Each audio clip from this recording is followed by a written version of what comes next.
Mi mamá es feliz el vino tinto y se enfría por ahí. Sí, pero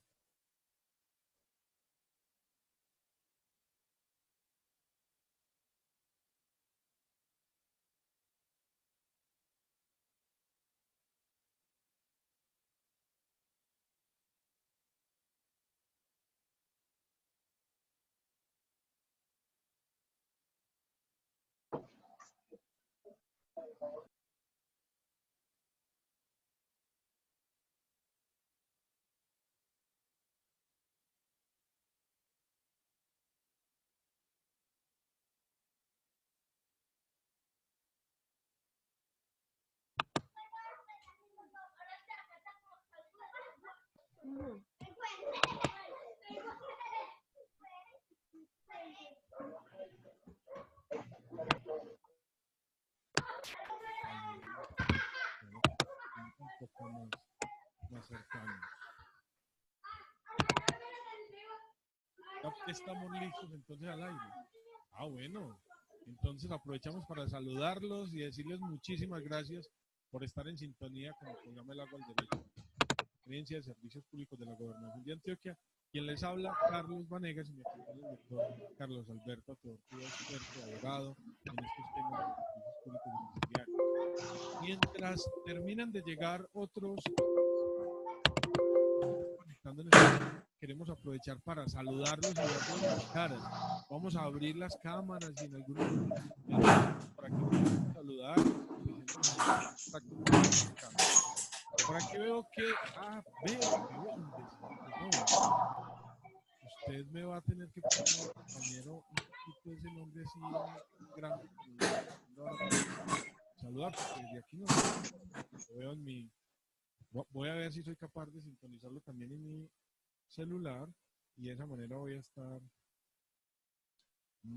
pudiendo ver los nombres. Entonces, vamos a regalarnos unos momenticos para saludarnos. Le voy a pasar el micrófono al doctor Carlos Alberto Tortudo para que lo salude. Por tanto, me voy a conectar por el móvil para saber quiénes están en línea, poderlos saludar y que abramos un momentito los micrófonos.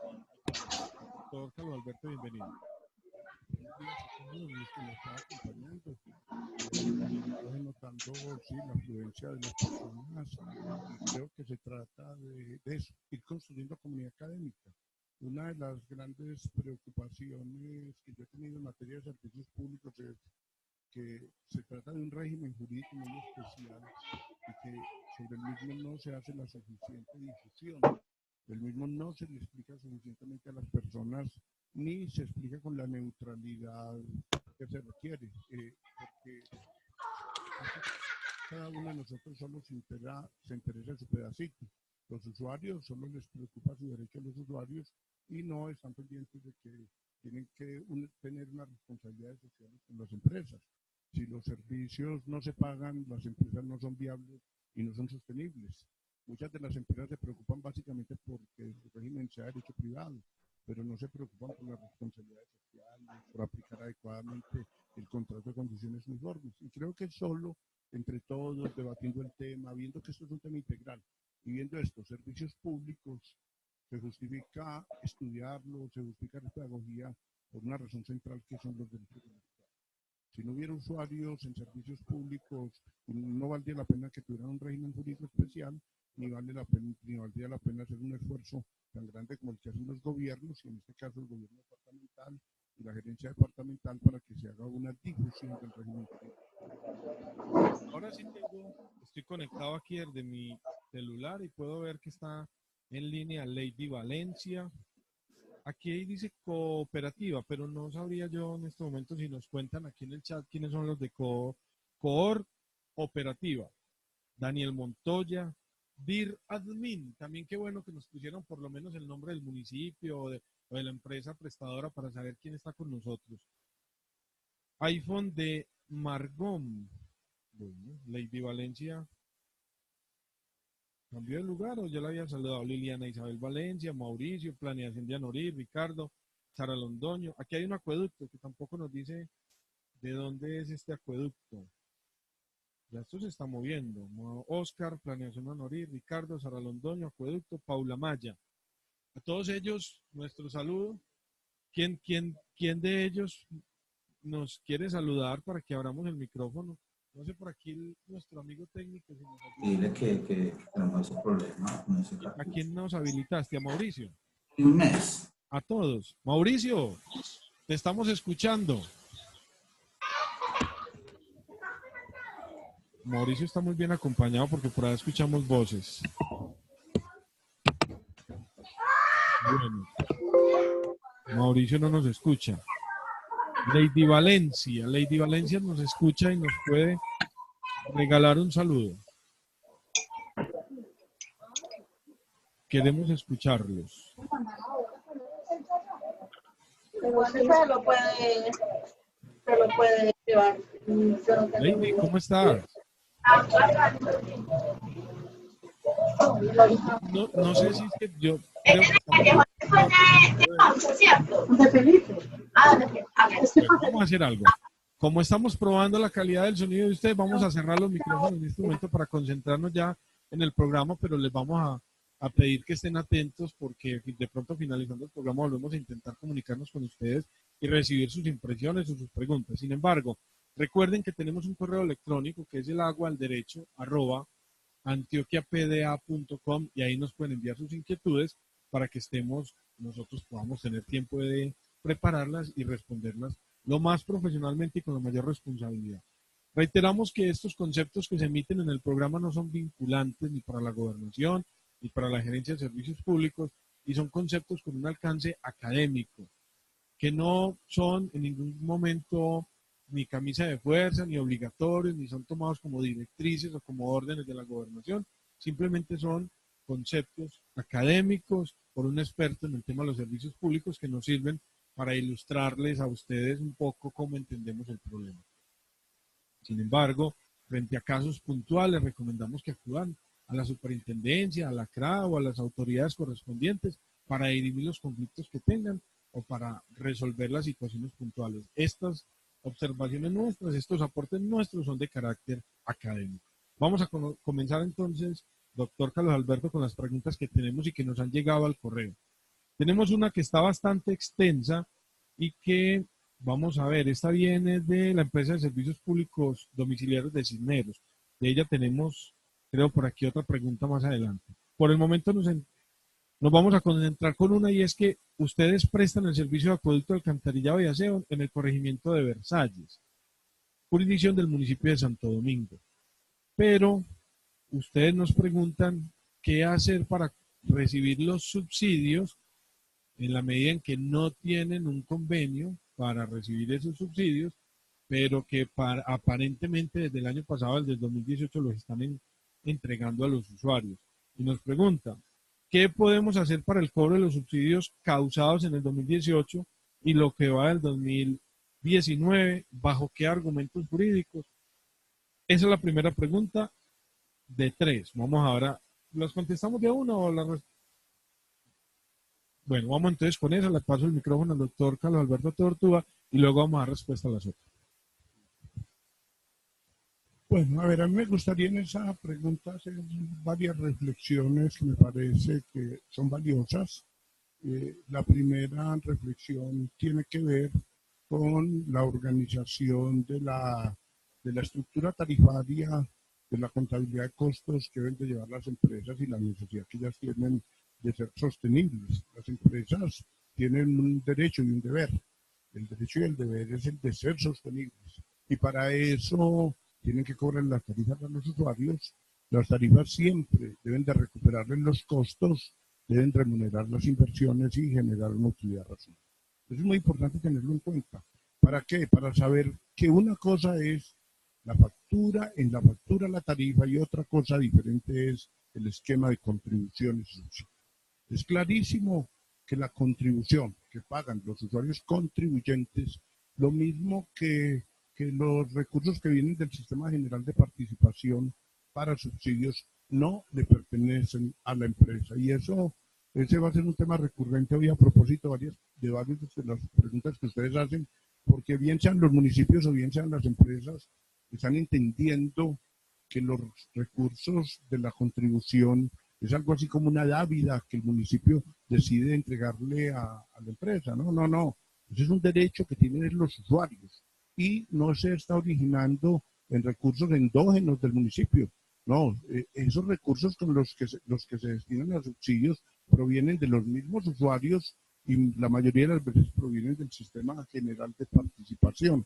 Ahora, en el fondo, y en estos días tenemos que hacer una sesión de trabajo presencial para hablar del tema de principios tarifarios, pero en el fondo, lo que tiene que ver con el consumo del servicio, todos los usuarios de una empresa se les debe cobrar el precio o la tarifa de referencia que es la del estrato 4.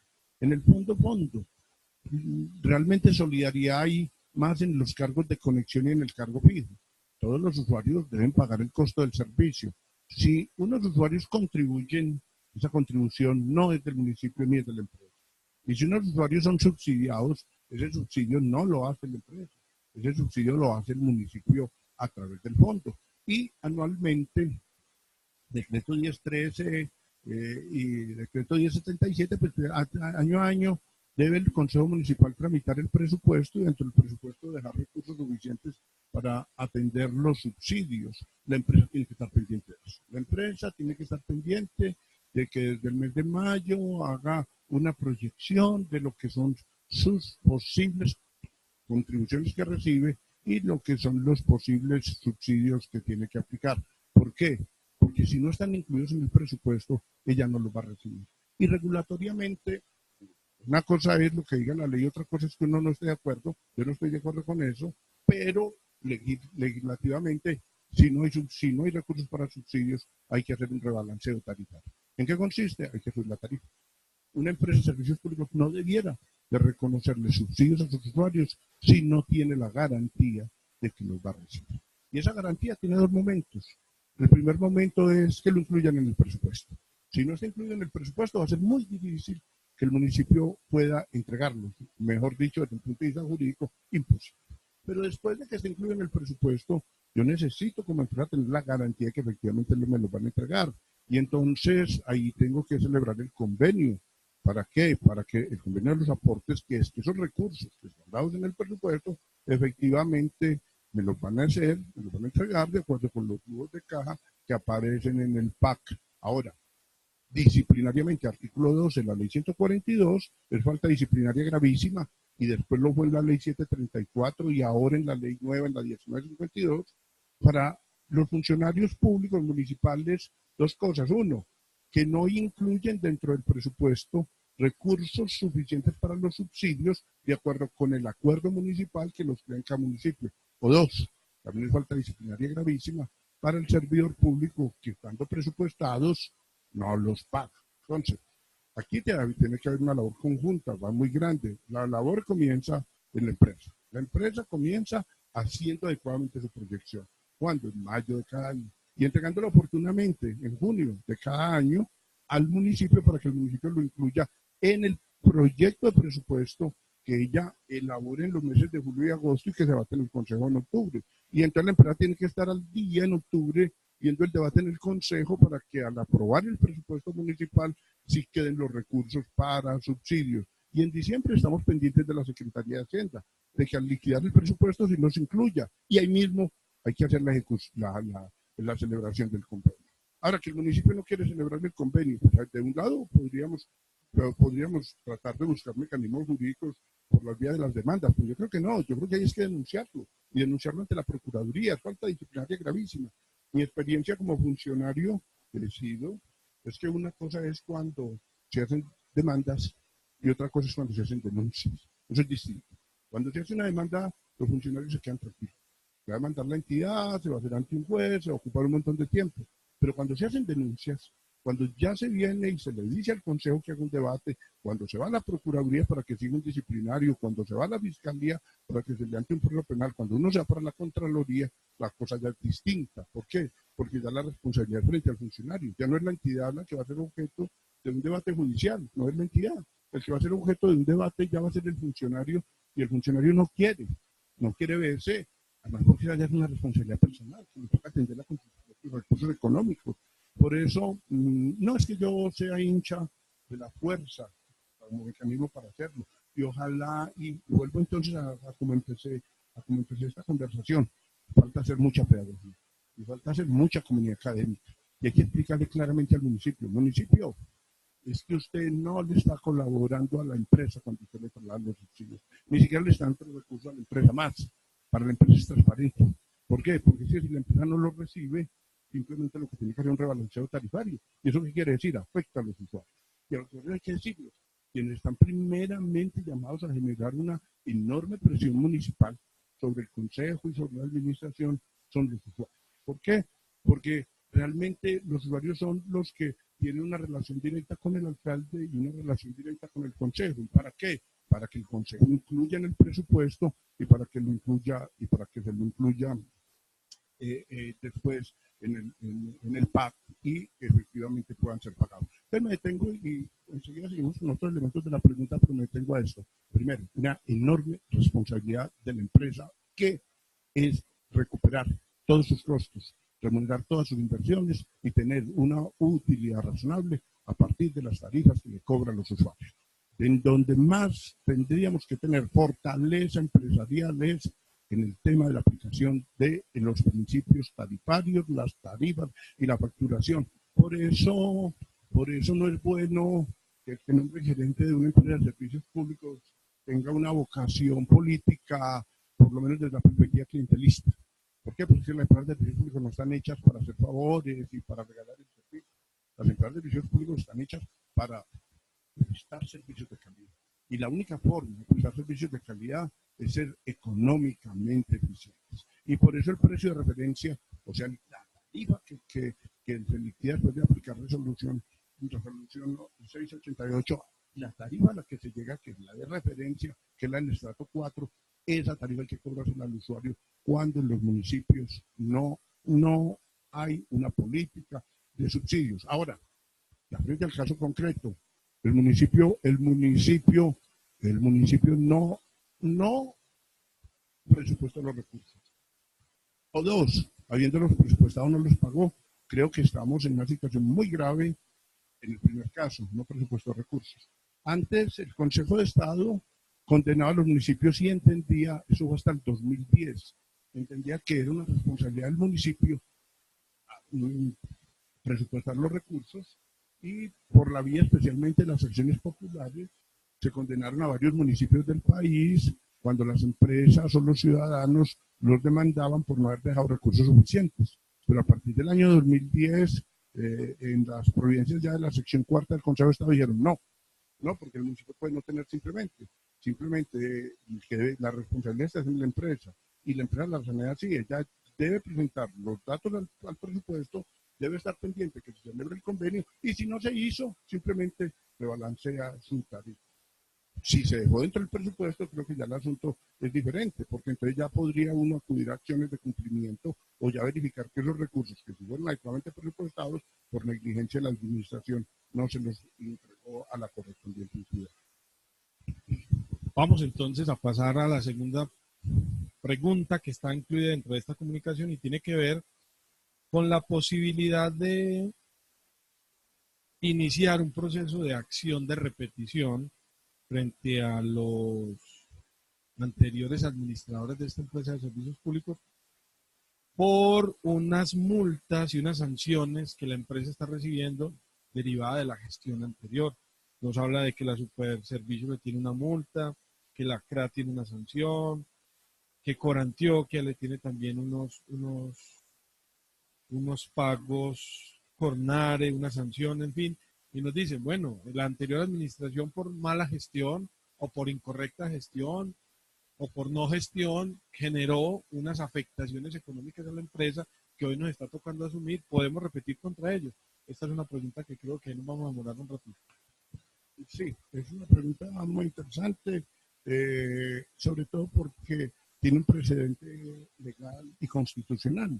En el artículo 81 y 82 de la ley 142, que se prevén competencias de la superintendencia, se establecía que cuando una empresa de servicios públicos tenía que pagar una multa, y se refería específicamente al caso de multas que hay que pagarle a la super, y inmediatamente le nació una obligación, y esa obligación era la de adelantar acción de repetición contra los servidores públicos que habían participado del hecho que había generado ese pago. Sin embargo, el tema se le lleva a la Corte Constitucional, y la Corte Constitucional, en la sentencia 957 del 14, se examina el punto en detalle y dice, no, ¿por qué? Porque es que la acción de repetición tiene fundamento constitucional. Está regulado en el artículo 90 de la Constitución y tiene desarrollo legal. Y ese desarrollo legal va a estar en la ley 678. Y por lo tanto, tanto la Constitución como la ley exigen que haya un pronunciamiento judicial previo. No procede por una sanción de tipo administrativo. ¿Cuándo procede la acción de repetición? Primero, cuando la entidad ya pagó. Primero, bueno, también existiría la posibilidad de que la entidad demandada, cuando el funcionario, el que no actuó oportunamente, no pagó por culpa, agravio o dolo del funcionario, lo vinculen al proceso. También se podría. Pero la regla general es que estamos en presencia de una actuación judicial. Primero, arrancamos de ahí. Hay una actuación judicial. O sea, cuando la actuación es típicamente administrativa, que son los ejemplos que ahora Carlos me mostró, cuando son actuaciones administrativas, no, el hecho de la imposición de la sanción no implica que haya derecho a acción de repetición. Es posible que en algún evento hayan otro tipo de acciones, por ejemplo, acciones de reparación directa, o acciones disciplinarias, o incluso de pronto en algún caso acciones fiscales que pueda adelantar la Contraloría. Pero la acción de repetición como tal, primero que todo, exige que haya un pronunciamiento judicial. Segundo, que se haya pagado, y un elemento muy importante, y es que para poder repetir, el funcionario o particular que administra recursos públicos tiene que haber incurrido a título de imputación en culpa grave. Para que pueda el Estado, ese fue un enorme avance que va a hacer la Corte Constitucional desde el año 2002. En el año 2002, una sentencia histórica, la 619 del 2002, en el que la Corte estaba analizando el tema del alcance de la responsabilidad fiscal y el de la acción de repetición, la Corte ya sí sentó una regla democrática, digna de ser aplaudida. Para mí merece ser aplaudida esa decisión, y es que de un lado se proscribe la responsabilidad objetiva. Por el hecho de yo no pagar, no quiere decir que yo actúe en forma negligente. No pagué porque no había con qué. O no pagué porque creía que no tenía el deber jurídico pagar. No pagué porque se presentó fuerza mayor. No pagué porque no me facturaron a tiempo. No pagué porque no había mérito ejecutivo en el cobro. Por diversas circunstancias pude yo no haber pagado. Entonces, primero que todo se proscribe la responsabilidad objetiva.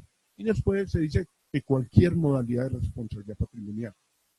Evidentemente, si bien la sentencia tendría que ver con la acción de repetición, el más afectado con eso fueron las Contralorías. ¿Por qué? Porque las Contralorías hasta ese momento tenían la tesis de que el proceso de responsabilidad fiscal era, como era indemnizatorio patrimonial y se trataba de una responsabilidad civil, podían deducirla aún cuando el servidor público no hubiera incurrido en culpa grave o dolo. Más aún, doctrinantes de enorme prestigio nacional, que han sido mis maestros, siempre dijeron lo mismo. Es un tema que me ha apasionado y han dicho, siempre dijeron, la responsabilidad patrimonial es una responsabilidad que se origina para los servidores públicos en la culpa leve, porque es que un servidor público es un administrador de bienes sociales, de bienes de terceros, la culpa se presume, y presumiéndose la culpa leve genera responsabilidad. ¿Qué dijo la Corte? No, por más de que doctrinantes tan brillantes como los que, pues a los que yo estudié se refieren, hayan sostenido esa tesis, la Corte dijo no. A partir de la Constitución del 91, que trae cláusulas del Estado Social de Derecho, donde el ser humano es el centro de la Constitución y la sociedad dice, no, nadie, ningún ser humano debe responder ni en forma objetiva, ni por hechos donde él no fue culpable. Entonces, me devuelvo a la pregunta, doy toda esa vuelta porque esa pregunta alude a temas para mí vitales, al tema de la responsabilidad, al tema de la imputación, al tema de la repetición, para decir que la Corte pues se ha reiterado en esa tesis. ¿Cuál es la tesis? No procede acción de repetición primero si no hay o una decisión judicial o un convenio que se hace con el fin de precaver un conflicto judicial. Es cuando yo estoy a punto de ser demandado, me citan a una conciliación en la Procuraduría y yo con el fin de evitarme un conflicto en el que creo que voy a perder o por lo menos tengo unas incertidumbres muy grandes, yo concilio o yo llego de alguna manera a una transacción. Cuando yo estoy en presencia de una transacción o de una conciliación o de un arbitramiento, un laudo, pues estoy frente a una decisión que sin ser materialmente, sin ser formalmente, una decisión judicial materialmente sí lo es. Entonces yo tengo que estar en presencia o de una decisión judicial, sentencia, o de una decisión equivalente a una decisión judicial. Juzgada. Esa es, y ya haber pagado. Si yo no he pagado, no procede la acción de repetición. Tienen que estar en presencia de eso. Y el elemento más importante, que es el que me están preguntando todos los días, se procede la repetición solo por el hecho de que la administración tenga que hacer un pago. La respuesta es no. No, no, no. ¿Por qué? Porque el elemento fundamental es la responsabilidad de la imputación y tiene que ser que ese funcionario haya actuado bajo un título de imputación, culpa grave o dolo, que implica un conocimiento deliberado del daño que ocasiona. Miren qué interesante esta pregunta. Yo me imagino que en la mayoría de las empresas de servicios públicos, este es el pan de cada día. ¿Hasta dónde nosotros vamos a responder frente a lo que hacemos, a lo que no hacemos? Y yo creo que dentro de los temas que habíamos dicho que le vamos a dedicar de pronto una sesión presencial, yo creo que va a haber que poner este tema de la responsabilidad de los gerentes de las empresas de servicios públicos en este tema, en el caso ya de la repetición, que quedó muy claro hoy, pero valdría la pena conversarlo en una sesión presencial. La última pregunta de este municipio es que si se puede reportar a las centrales de riesgo a los deudores morosos de la prestación de los servicios públicos como un mecanismo de cobro, de presión para el cobro. Uno de los derechos fundamentales más importantes que hoy se tienen es el derecho a la información, el habeas data, y por lo tanto no podemos ser ligeros en eso. Creo que para poderlo hacer tendría que ser por autorización expresa del usuario, que conste el contrato de condiciones uniformes y por los tiempos que autoriza la ley. Creo que es un tema bastante delicado. ¿Por qué? Porque esa presión que genera que mi nombre quede expuesto a la crítica, quede expuesto a la restricción que yo pueda tener en los créditos, no se puede hacer si yo no lo he autorizado. Entonces, lo normal es que las empresas de servicios públicos lo pacten desde el contrato. Ahora, yo me devuelvo y es esto. De las unidades administrativas más importantes que debe haber en la empresa es la parte de comercialización y la parte de cobro. La parte de cobro, una empresa de servicios públicos, y me devuelvo para la sesión de trabajo de hace 15 días, y hace 8, una empresa de servicios públicos no tiene por qué tener una cartera alta. No tiene por qué tener una cartera alta.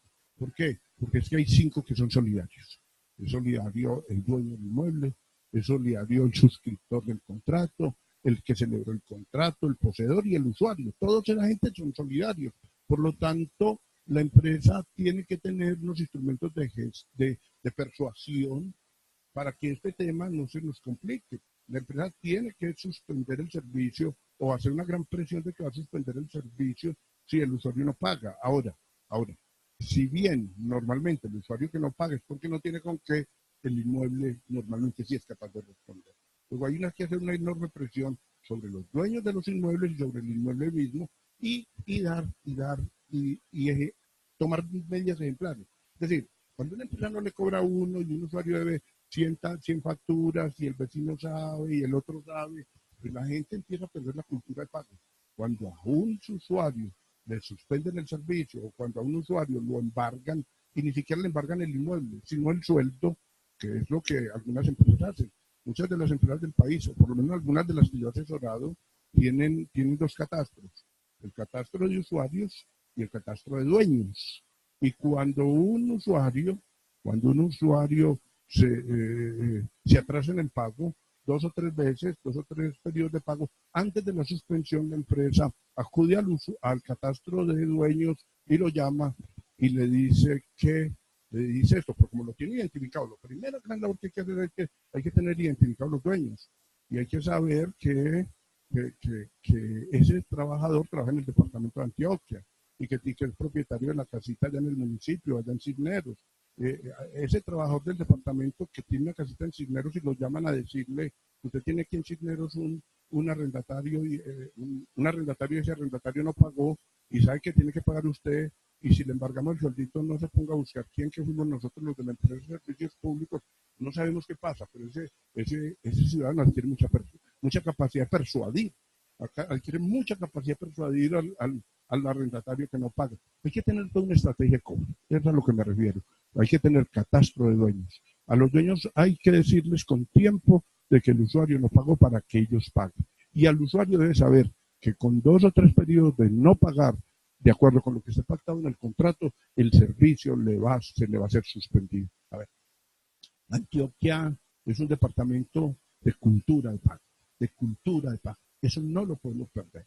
A la gente hay que estimular, a la gente hay que informarle, la gente tiene que saber, porque nadie de nosotros va a querer que le corten los servicios, por un motivo fundamental, y es que los servicios públicos son esenciales para la calidad de vida de cada uno de nosotros. Pero hay otro motivo más importante, que es ya el sentimiento familiar que se genera en un domicilio cuando los servicios le han sido cortados. Es un tema de dignidad humana. Es un tema que yo no quisiera que mis hijos padecieran.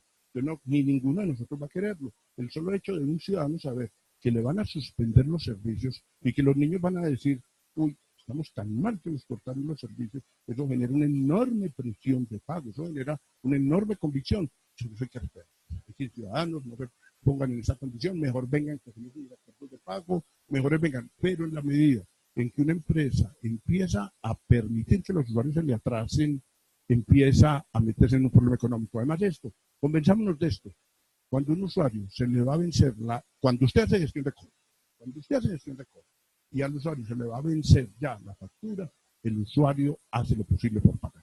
Y si el usuario no pagó, el usuario sabe que está en problema.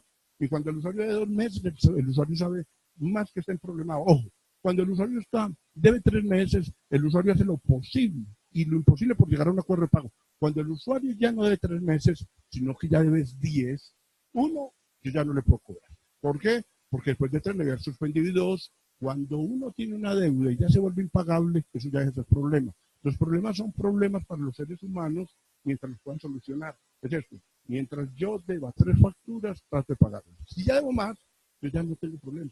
¿Por qué? Porque ya tienes que solucionar el tema es haciendo una conexión clandestina o otra de otro medio. Dejo ahí un comentario. Sí, volvemos. Ya volvemos. Ya voy a dejar que Carlos pregunte, pero el tema, cultura de pago social. Es que tiene que ver esta pregunta porque nos están diciendo que la notificación de la suspensión de ese servicio se debe hacer en la misma factura de cobro o que se tiene que hacer un documento, una carta adicional. Sí. Sobre eso, a ver, todos los temas que ustedes me preguntan, ya ustedes lo saben. Eso es el más importante y el que más me apasiona. Tengo pues, un problema grave ahí.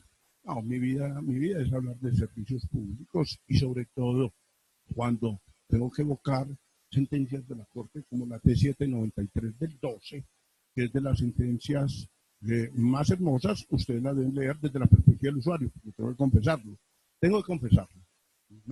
Siempre lo digo en mis clases. Para mí servicios públicos valen en la medida en que se protege el usuario. ¿Qué dijo la Corte? La Corte dijo, nadie puede suspender el servicio por el hecho del no pago si al usuario no es debidamente notificado. Ahora, después de que sale la sentencia, entonces todos nosotros empezamos a explorar la pregunta de qué es lo que es realmente debidamente notificado.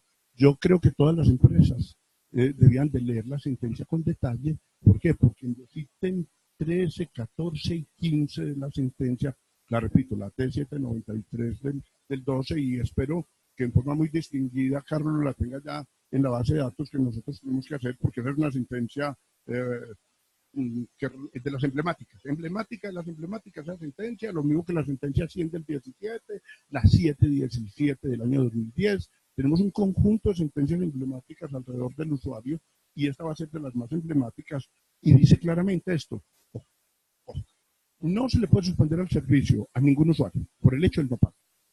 Primero hay que garantizar el debido proceso. Pero la Corte dice, ¿y qué diablos es el debido proceso? Y el debido proceso es que se le notifique que se le va a suspender, se le diga cuál es el motivo por el cual se le va a suspender y se le den oportunidades para recurrir la decisión que se está tomando. Eso es con el fin de que simplemente no pase lo que pasa normalmente, y es que llegan a la casa del usuario, el usuario ni siquiera está, el usuario está por allá trabajando en la alcaldía o está en el campo, dicen vamos a suspender y la señora dice ya pagamos, nosotros pagamos y pagamos oportunamente y saquen la factura, no la tenemos aquí, procedan a corte y después de nuevo. El que actúa así, actúa en forma arbitraria, actúa en forma ilegal y ojalá los usuarios lo denunciaran al el asunto. Él tiene que dar oportunidad, él tiene que avisar con tiempo. Ahora, una vez salió la sentencia, el tema se trajo al debate académico. Y cuando se trajo el debate académico, muchos empezamos a opinar que entonces antes de poder suspender era necesario adelantar una actuación administrativa. O sea, antes de poder suspender era necesario citar al usuario, decirle que le iban a adelantar una actuación administrativa y terminaba esa actuación administrativa con un acto por el cual se ordenaba la suspensión y frente a ese acto se daban recursos. Después, a medida que viene la discusión de la sentencia, a medida que uno interactúa con las empresas, con los propios jueces, todo el mundo dijo, no hemos leído bien la sentencia. No hemos leído bien la sentencia, porque la sentencia no dice que haya que adelantar ningún tipo de actuación administrativa. Lo que dice es que al usuario hay que hacerle un aviso, y la Corte lo dice ahí en la sentencia. Y ese aviso que le vamos a hacer, que ese aviso, hay que hacerlo una vez, él ya está en la circunstancia de corte, le debe decir cuál es el motivo, la causal dentro del contrato que vamos a invocar para suspenderle y esa es la decisión que tiene recursos. O sea que no hay que hacer una gran actuación, que es un gran punto porque eso se había vuelto un elemento muy difícil, muy difícil. Ahora, un punto también que trae la sentencia y que yo creo que ya hay que revisarlo porque con posterioridad a ella surgió hoy un retornar a la sentencia T717 del año 2010. La pregunta es esta. Evidentemente yo no puedo suspender el servicio cuando en el inmueble hay personas con derechos constitucionales protegidos y la suspensión del servicio le afecta a derechos fundamentales. La pregunta era esta, era ¿quién tiene la carga de la prueba? O sea, si yo como empresa debo de verificar antes de suspender el servicio si en ese inmueble hay personas con derechos constitucionales protegidos o si es una carga que tiene el usuario. Si bien en esa sentencia, que insisto, para mí es de las sentencias más valiosas que en estas materias ha expedido la Corte, dijo que la carga de la prueba la tenía la empresa con posterioridad a esa sentencia y hoy dijera la doctrina vigente hoy es que esas son las cargas que tiene el usuario y que es el usuario el que debe de indicar que en ese inmueble viven personas con derechos constitucionales protegidos y que la suspensión del servicio en el mínimo vital, porque no es todo el servicio, en el mínimo vital afectaría derechos fundamentales de esos usuarios. Creo que en materia de mínimo vital el país evoluciona. Primero se dijo que no existía, después se dijo que existía pero en algunos casos, luego que va a ser esta sentencia va a decir que prácticamente en todos los casos, y hoy tenemos 7 eventos o 7 cargas muy especiales que tienen que cumplir los usuarios para poder tener derecho al mínimo vital. Creo que ese es un tema que merece ser revisado como todos los anteriores y creo que bien valdría la pena que algunos de ustedes leyeran mis columnas porque tengo varias columnas sobre el tema y hoy lo que yo diría es la postura hoy es una postura razonable. La postura razonable es en Colombia quien tiene derechos constitucionales protegidos y se lo hace saber la empresa y la suspensión del servicio en el mínimo vital es afectada por la decisión de suspensión, tiene derecho a que no se le suspenda el servicio. Pero en Colombia mínimo vital no significa mínimo vital gratuito. Mientras el usuario tenga capacidad de pago, de pagarlo. Y la Corte recientemente dijo que si al usuario se le ofrecían posibilidades de pagar a través de un acuerdo de pago, el usuario no puede negarse. El usuario puede decir en qué condiciones está en capacidad de pagar, cuánta agua puede pagar, pero el usuario sí no está en capacidad de negarse y en Colombia nadie puede alegar a su favor derechos universales y gratuitos. Aquí tenemos una pregunta que nos llega de un municipio del área metropolitana. Incluso nos dan unos nombres, los vamos a omitir porque creemos que no es necesario. Sin embargo, la empresa nos manifiesta que tiene un usuario que ante una factura de consumo de agua muy elevada, él se dirigió a la empresa y reclamó por el asunto. La empresa envió personal a la vivienda, verificaron contadores, medidores, verificaron problemas de fugas o algo, y la conclusión que el técnico de la empresa dio es que no había ninguna causal para creer que había un problema en la facturación, que efectivamente se trataba de un consumo real. El usuario siguió insistiendo en que ese consumo no era real, acudió a la personería municipal, movilizó a los vecinos del sector, reclamó ante la superintendencia y parece ser, me dicen aquí, nos dicen en la comunicación que después de verificar con los usuarios que habían suscrito la comunicación, muchos decían que habían sido mal informados, que ellos no creían que estaban firmando una comunicación para quejarse de la empresa y que hay muchas inconsistencias. Entonces la empresa nos dice qué podemos hacer en caso donde tenemos a un usuario quejoso, aparentemente de manera injusta, y que nos está generando problemas ya incluso con la superintendencia. A ver, cuando yo digo que hay que hacer comunidad académica y que hay que hacer pedagogía del derecho a los servicios públicos, me refiero a todo el mundo. Y el primero que debe estar suficientemente informado es el usuario. Creo que en servicios públicos hay un instrumento que es básico. Ese instrumento que es básico y que no es meramente formal, se llama contrato de condiciones uniformes. Y creo que el que tiene el deber de hacerle suficiente pedagogía es la empresa. La empresa debe promover la creación de comités de desarrollo y control social de los servicios públicos, decreto 1429 del 95. Ese es un decreto que lo debieran de manejar la mayoría de los usuarios. Cómo organizarnos como usuarios, y lo debe promover la empresa. ¿Por qué? Porque el usuario no sabe ni qué derechos tiene, ni qué deberes tiene. Y yo creo que a todo el mundo hay que decirle: usted que tiene derechos, usted que tiene también derechos, tiene deberes, usted tiene obligaciones, y así como la empresa tiene la obligación de suministrar un servicio de calidad y eficiencia, el usuario tiene una obligación. ¿Cuál? Pagar un servicio. Ahora, el usuario tiene derecho a tener dudas, y yo tengo derecho a dudar de si esa medición quedó bien hecha o no. Yo no sé realmente qué pasa en mi casa después de que yo me voy para la casa, para el trabajo. Bueno, yo sí. Hay gente que puede dudar qué pasa en su casa cuando se va para el trabajo. Entonces, no tiene por qué haber estos consumos tan altos. Para eso es la medición. La medición es un elemento esencial del sistema tarifario. Es un elemento fundamental de la factura. Se midió.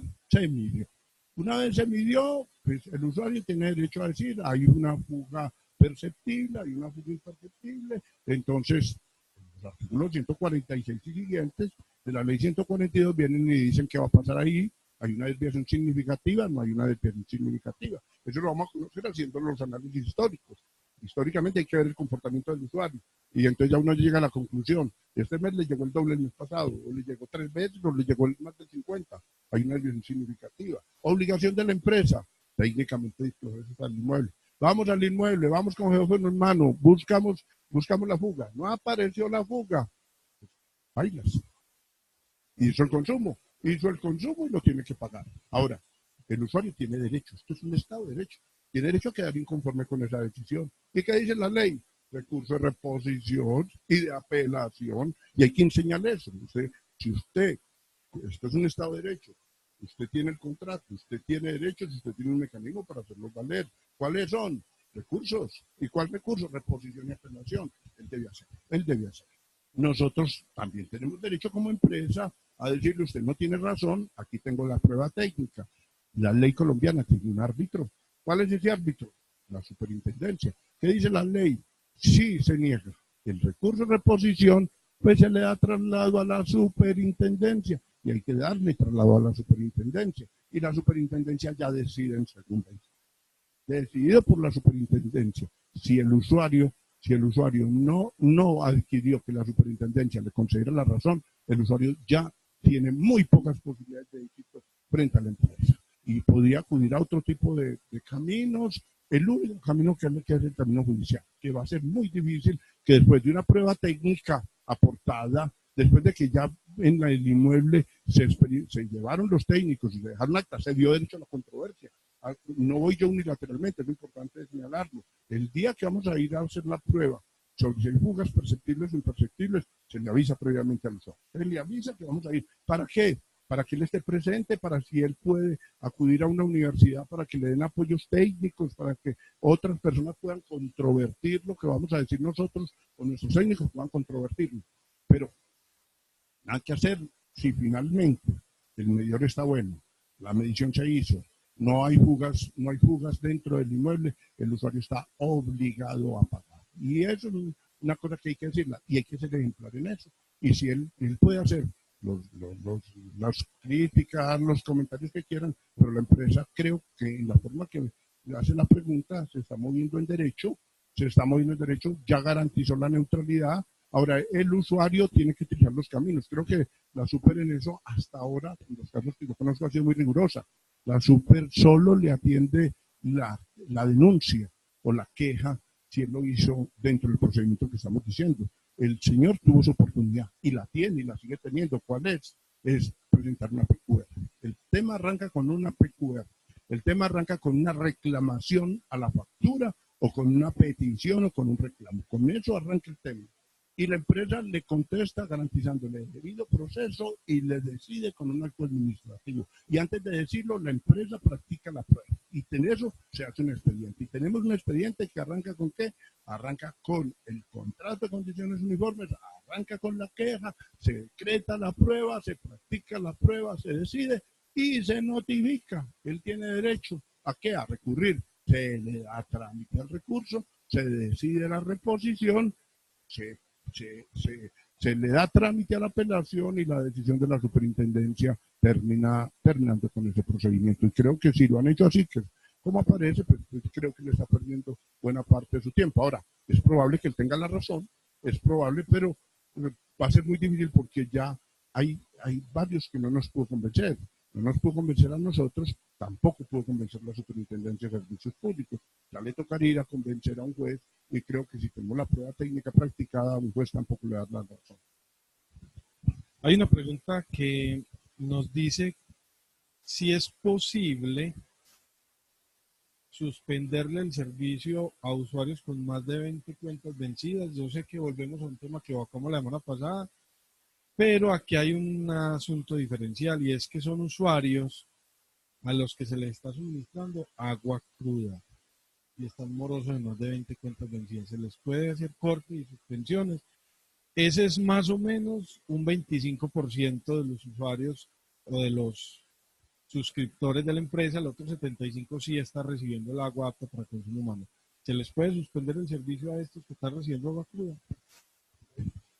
Son temas de opinión. Y pues aquí vuelvo, como todo, no todos son los temas de opinión, pero en mi opinión, las garantías constitucionales se tienen con independencia del servicio. Es decir, cuando la Constitución, cuando los convenios internacionales vienen y dicen hay derecho al agua, ese derecho como derecho fundamental, ha llegado a ser el reconocimiento que ha hecho nuestra Corte, tiene independencia de que lo preste en forma regular o no. Ahora, aquí habría que distinguir. El servicio público domiciliario de acueducto implica la prestación del suministro de agua apta para el consumo humano. Luego, para yo estar hablando de ley 142, tengo que estar hablando de un proveedor de servicios que está prestando el servicio de acueducto. Y el servicio de acueducto no es cualquier agua, es el agua que se presta por redes, llegando al domicilio, incluida la conexión, la medición, y estoy llevando agua potable. Para yo estar metido en ley 142, para tener derecho especialmente a los subsidios, salvo la vez pasada comentamos de que hay algunas excepciones, sobre todo para los acueductos rurales, que transitoriamente se les autoriza la pila pública, transitoriamente. Hasta ahora ha sido bastante discutible que las pilas públicas urbanas también puedan tener algún grado de subsidio, por cuanto, cada que la ley ha hablado de subsidio, tanto la 1176, la del Sistema General de Participación, que es la plata que maneja el Plan Departamental de Aguas, como la ley 142 siempre hablan del servicio público domiciliario. Entonces, la vez pasada y mañana comienza el departamento, conjuntamente con la Universidad de Medellín, una capacitación ya para un diplomado, y en ella un primer tema de entrada va a ser ese, la diferencia que hay entre el servicio de acueducto y el servicio público domiciliario de acueducto. ¿Por qué? Porque es que el que se somete a la ley 142, del que hablamos aquí, el que ustedes prestan no es el servicio de acueducto, es el servicio público domiciliario de acueducto. Y para ustedes poder prestar ese servicio, lo tienen que prestar en las condiciones previstas en la definición del servicio, que está en el 14, 22, 23 y siguientes, que ahí la ley 142 caracteriza cada servicio. Entonces ahora me devuelvo. Digo, a ver, primero, si hay servicio, cuando se está prestando el servicio de acueducto, ojo, con aguas que no han sido tratadas, las respuestas de mi personal punto de vista, sí hay servicio. Lo que no hay es servicio público domiciliario, es otra cosa. Sí hay servicio. Dos, ¿cuál es el régimen de servicio? El régimen de servicio es el contrato que se haya celebrado, el que se haya celebrado. Y si celebró un contrato de condiciones uniformes para el servicio, ese contrato es el que se rige para el servicio. Más a la empresa nada que le va a convenir eso, porque la primera obligación que tiene la empresa es suministrar el servicio en condiciones de calidad. La empresa tiene que pensarlo, ojo, una empresa de servicios públicos, antes de prestar agua en esas condiciones, tiene que pensar si esa agua sí está cumpliendo el contrato que ya tiene celebrado. ¿Por qué? Porque si eso es lo que está haciendo, lo que se está exponiendo. Y se está exponiendo a que el usuario lo denuncie ante la super. Y se está exponiendo a que le digan que no está cobrando la tarifa que es. ¿Por qué? Porque la tarifa que aprueba la super es de agua que reúne todas las condiciones de los estándares de cantidad, de calidad, de continuidad. Y si no se está presentando en eso, pues yo no voy a tener derecho tarifario a hacerlo. Entonces, esos usuarios, y pues, obvio, todo lo que yo he dicho aquí es mi simple opinión, pero aquí con mayor razón es mi simple opinión, acá, porque yo creo en ese caso que si hay un servicio, creo que el régimen de ese servicio es el contrato que las partes tengan pactado, creo que no necesariamente es el contrato de condiciones uniformes de la ley 142, creo que a ese sería uno de los casos más especiales que tendríamos que revisar de esquemas diferenciales de prestación de los servicios y creo que el servicio sí podría suspenderse dentro de las condiciones que tenga prevista con el usuario. Pero sí, con esa suspensión afecta derechos fundamentales de personas constitucionalmente protegidas, se aplicarían exactamente las mismas reglas de protección del mínimo vital del domiciliario. ¿Por qué? Porque es que, ojo, la no suspensión del servicio domiciliario, eso no es un tema de la ley 142. Más aún, si fuera por la ley 142, a todo el usuario que no pague, artículo 141, 142, habría que suspender. La ley 142, la expresión mínimo vital, no la trae. Carguen en el computador la ley 142 y busquen mínimo vital y no. Ojo, para la ley 142, cuando ella fue expedida, las personas que participaron, y a mí me tocó participar en esos debates y en la elaboración de muchas de esas normas, estas no, muchas otras, o algunas, no muchas, algunas de las normas intervienen en su elaboración, para esas personas era claro que esto era un servicio de carácter económico y contenido contraprestacional. ¿Qué quiere decir? Este es un servicio que tiene derecho es solo el que lo pague, solo el que lo pague. Más, en la ley 142 no solamente no está garantizado el servicio con no pago, sino que está prohibido. Tanto en el artículo 34 como por allá en el 98 está prohibido. ¿Qué dice? Es abuso de posición dominante cuando una empresa no cobra lo que cuesta el servicio. ¿Por qué? Porque es que eso impide la competencia, porque es que eso pone en riesgo la sostenibilidad del sistema. Cuando una empresa no cobra sus costos, pues entonces simplemente nos está perjudicando a todos. ¿Por qué? Porque entonces se está consumiendo su patrimonio, se está poniéndose en duda su permanencia en el tiempo. Pero pues la idea que iba a decir era esta: cuando la Corte Constitucional tiene y preserva derechos como el principio de prevención, el principio de precaución, el de progresividad, cuando la Corte Constitucional habla del derecho a la participación de los usuarios, pero especialmente cuando la Corte Constitucional habla del mínimo vital, su fundamento no es la ley 142, su fundamento es la Constitución, Y creo que esa argumentación es válida frente a cualquier modalidad de prestación del servicio, bien que lo preste un particular, bien que lo preste una acción comunal, bien que lo preste quien lo preste, y bien que le presten las condiciones de ley 142 o en cualquier otra condición, y creo entonces que esa empresa, primero, no está prestando un domiciliario para esos usuarios, dos, que si le está dando el tratamiento de domiciliario a lo que se está exponiendo a que la super la sancione, si los usuarios bien la sancionan, tres, que puede tener un régimen distinto para ese servicio, se podría prestar para lavar carros, para construcciones, se puede prestar por muchas razones. Una empresa puede tener como estrategia de negocio vender agua cruda para un determinado tipo de usuarios, para riegos probablemente, no conozco el tema, para lavar carros y esas cosas, se podría hacerlo. Y en ese caso el régimen de ese servicio no es ley 142, porque esa agua no tiene como objeto el consumo humano, que es la prioridad de ley 142. La prioridad de ley 142 son los derechos públicos domiciliarios de usuarios, que son naturales bastante sensibles. Y entonces, si se llega a presentar un incumplimiento en ese tipo de contratos, obviamente se puede suspender. Sería el caso de el agua para una construcción. Se le está suministrando, el constructor no paga.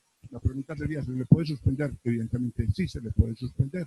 De pronto hay antecedentes, tal vez en un caso Montería, donde en la relación de sentencias de mínimo vital, creo que las traeré para la próxima sesión para proyectarlas. Hay un caso muy especial que se hace en Montería y se afectaba el derecho al trabajo por el suministro de agua para un lavadero de carros. Y finalmente la Corte lo protegió, protegiendo no el derecho al mínimo vital de agua, sino el derecho al trabajo, y evidentemente sería posible esa vía. Sé que me estoy extendiendo mucho en lo que ustedes están preguntando, pero creo que tengo que ser lo suficientemente ilustrativo. Además, me invitaron a hablar de esto y esto me encanta. Bien, aquí tenemos otra pregunta que sí la voy a leer textualmente, porque además es interesante. En contratos de obra celebrados o que celebra una empresa de servicios públicos, se han establecido que en el componente de administración y utilidad, en esos contratos, se cubra lo que se le va a retener a ese contratista. Entonces, si al contratista se le va a retener un dinero, dentro de administración y utilidades se le da ese dinero. Entonces, dice que la Contraloría General de Antioquia encontró un hallazgo y pone entre comillas, tanto la retefuente, impuesto de obra, como el RTICA son impuestos que se deben cargar al contratista y si la entidad se lo reconoce en este aspecto de administración, estaría asumiendo el costo de ellos, ya que el contratista posteriormente requeriría el certificado de deducciones que el municipio realizó en el año fiscal y lo presentará como soporte en su declaración de renta. Con base en lo anterior, si se constituye un detrimento incluir estos impuestos en el componente de administración o basado en la ley 142 del 94, la empresa como prestadora de servicios públicos cuenta con la facultad de reconocer estos impuestos dentro de la administración y las utilidades en los contratos de obra. Y nos dicen que quedan atentos a la respuesta y que muchas gracias. Sí. No, muchas gracias a las personas que nos están acompañando y que están haciendo estas preguntas. A ver, primero que todo, creo que en este caso particular tiene la razón de comprender. ¿Por qué? Porque es que, a ver, empezando en orden, todas las empresas de servicios públicos tienen derecho a, en sus tarifas, recuperar todos sus costos, remunerar sus inversiones y tener una utilidad residual. Lo mismo sucede con cualquier contratista, de obra pública, de prestación de servicios, en cualquier contrato. Yo como contratista tengo derecho a recuperar todos mis costos, a remunerar todas mis inversiones y a tener una utilidad, y por eso presento mi propuesta. Yo presento mi propuesta y la presento con un valor. Ahí yo estoy recuperando todos mis costos. Ahora, la ley tributaria viene y genera unas contribuciones. Y en esas contribuciones que crea la ley tributaria, hay unas contribuciones que están a cargo del contratante y hay otras que están a cargo del contratista. Por ejemplo, los impuestos a la renta y el patrimonio gravan a las personas, gravan al contratista, no gravan la entidad. O por ejemplo el IVA grava a la entidad. Entonces, cuando yo celebro un contrato de obra pública, el IVA lo tiene que pagar es la entidad.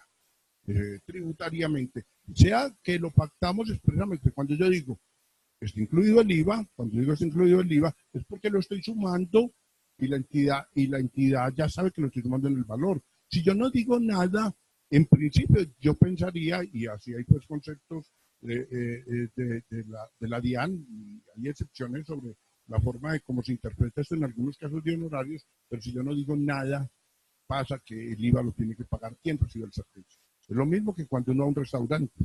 No va a un restaurante y ahí le dicen, esta sopita vale 10.000 pesos y ahí dice, con IVA o no dice nada. Lo de entender es esto, si no dice que con IVA, por aparte hay que cobrar el IVA. Por aparte, ya que una entidad pública cuando celebra un contrato y ella recibe el servicio, entonces eso significa que el IVA se lo van a cobrar. Entonces habrá que distinguir. Primer punto que hay que distinguir, estamos frente a un tributo, estamos frente a una estampilla, o estamos frente a LIC, o estamos frente a la retención en la fuente. La retención en la fuente está asociada ¿a cuál impuesto? Al impuesto a la renta, no está asociada al IVA. Miren, esa sería una buena comparación. Hay dos impuestos, hermanitos, sustancialmente distintos. ¿Por qué? Porque es que la retención en la fuente lo que es un anticipo de los impuestos que tiene que pagar el contratista. El que está grabado es el contratista y no le están grabando ese contrato, le están grabando es la renta que él recibe, que va a variar de acuerdo al número de contratos que él tenga. Si él tiene muchos contratos, incluso por ese, es probable que esté pagando una tasa mucho más alta que otro. Dos contratistas que hacen exactamente el mismo contrato por la misma renta pueden pagar un impuesto de renta distinto. ¿Por qué? Porque si fuera tuyo, Carlos, el contrato, probablemente tendrías que pagar mucho. ¿Y por qué mucho? Porque tenés muchos contratos y recibís mucho. En cambio, si el contrato ya te Ortúa, con seguridad, va a pagar bajito. ¿Y por qué va a pagar bajito? Porque probablemente no tengo sino ese contrato. ¿Qué grava el impuesto a la renta? Es lo que yo recibo. Lo que recibió te Ortúa como persona o lo que recibiste tú.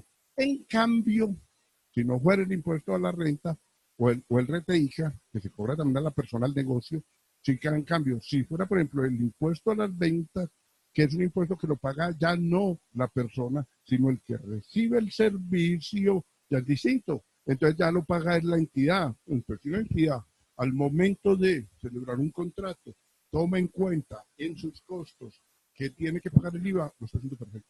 Claro, porque es que el IVA lo tiene. Pero si usted está tomando en cuenta que va a pagar el impuesto a la renta, la retención, lo está haciendo mal. ¿Por qué? Porque ese es un impuesto que le toca pagar es al PIG del contratista. El contratista es el que dentro de sus rentas, y creo que la observación que le hacen es que al final del partido el señor va a hacer valer incluso la devolución, muchas veces cuando uno queda muy grabado, como es el caso tuyo y tiene muchos contratos, entonces al final del partido hace su liquidación de impuesto a la renta y queda en esa deber el Estado a uno. Y usted la puede recuperar. ¿Por qué? Porque a usted le retuvo en exceso. Y mira que no es a la empresa a la que le devuelve la plata, sino a usted, porque son plata suya y son impuestos que son suyos. Luego, creo que la Contraloría en ese caso lo hace bien. Ahora, aprovecho para insistir de que dentro de la sesión presencial, que creo que ya rápido va a tocar anunciarla, tenemos que hablar sobre un tema que quedó la semana pasada, o hace 15 días,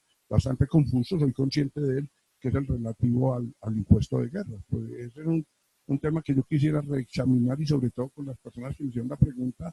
¿Por qué? Porque es que es un impuesto muy particular. Es un impuesto muy particular porque grava a las entidades públicas que celebran contrato de obra pública.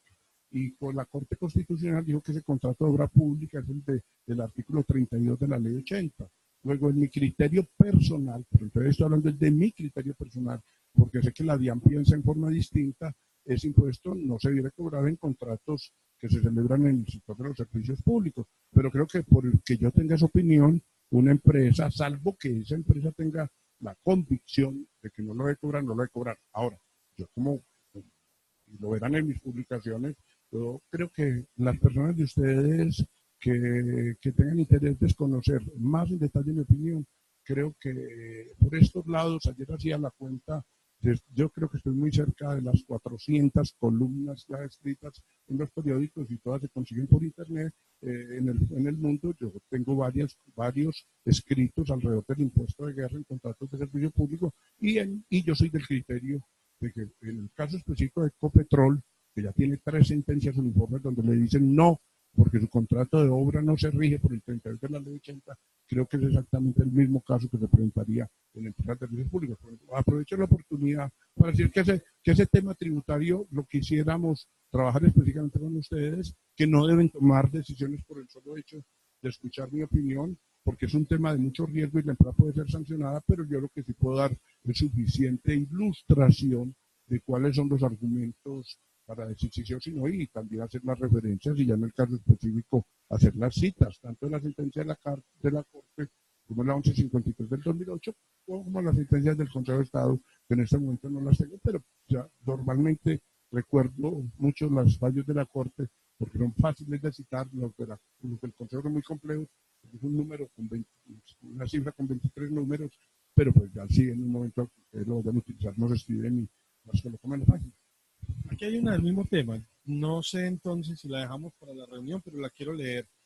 Y nos dice que en los convenios interadministrativos entre el municipio y la empresa prestadora, donde el municipio transfiere recursos para ejecución de obra, que si el municipio puede descontar de los pagos realizados a la empresa prestadora de servicios públicos el 5% del impuesto de seguridad aplicable.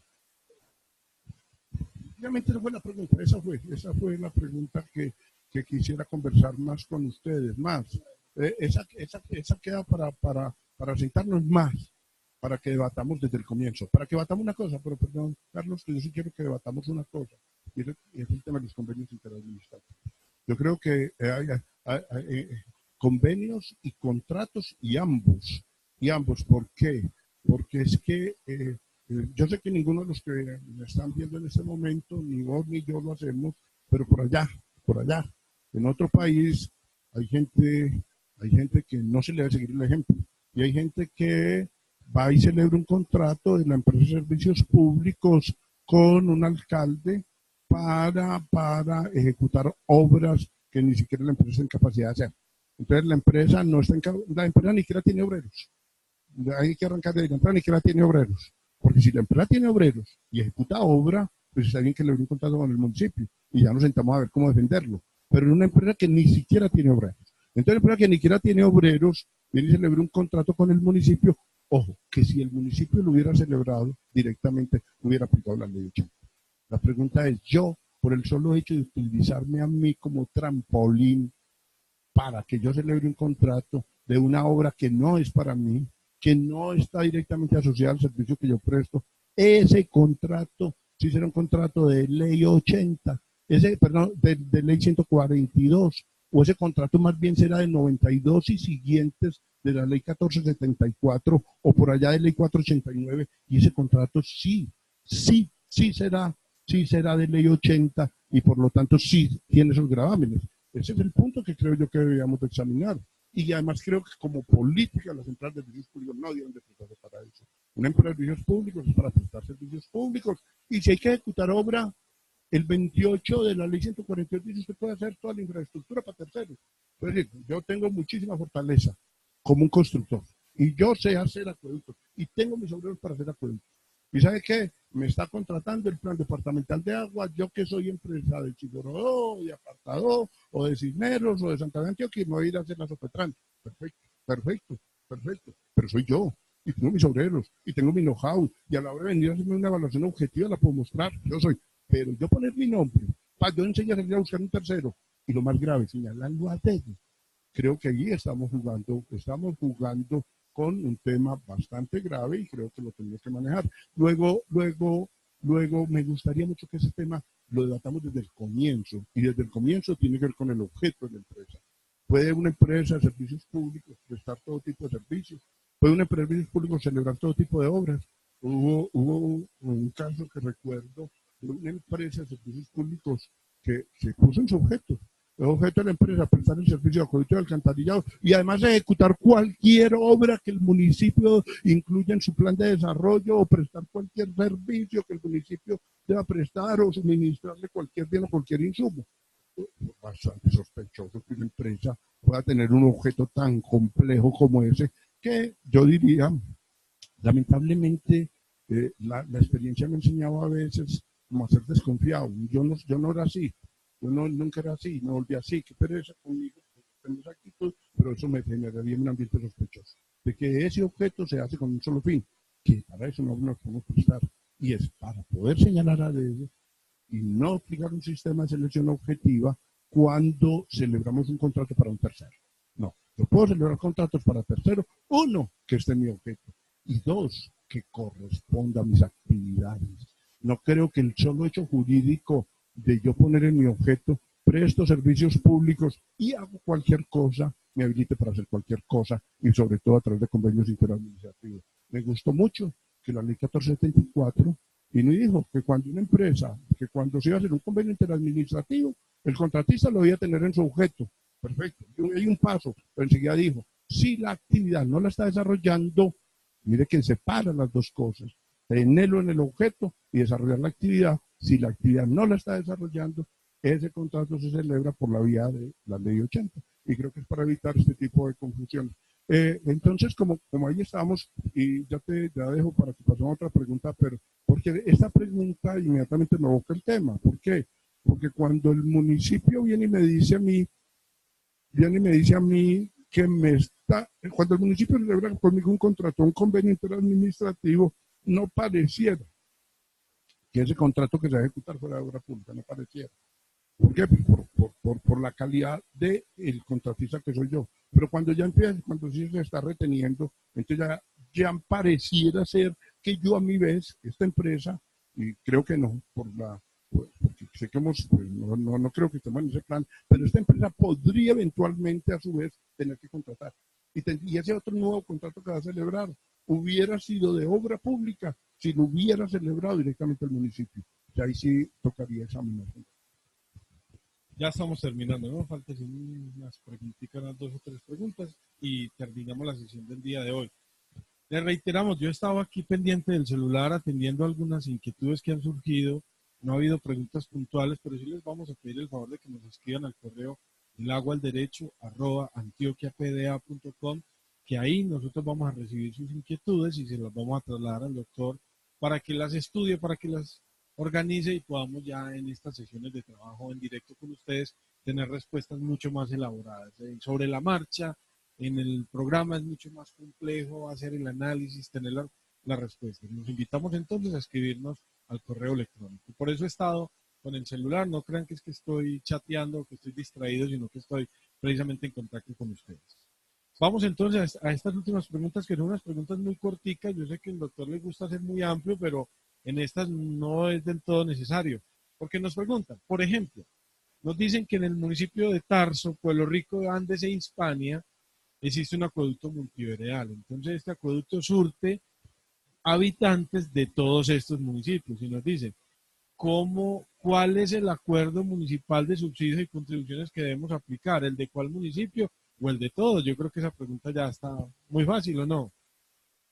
Las preguntas uno aquí entiende que son fáciles, finalmente se enredan todas y realmente son muy complejas. Sí, porque esa pregunta puede tener una complejidad, puede volverse con que es un proveedor de servicios que atiende un mercado y que está obligado pues, a tener una bolsa común de esquema de subsidios y contribuciones. Pero entendiendo la pregunta más simple, y recientemente vi un concepto de la superintendencia que lo cojo plenamente, la super hizo un concepto en relación con Bucaramanga.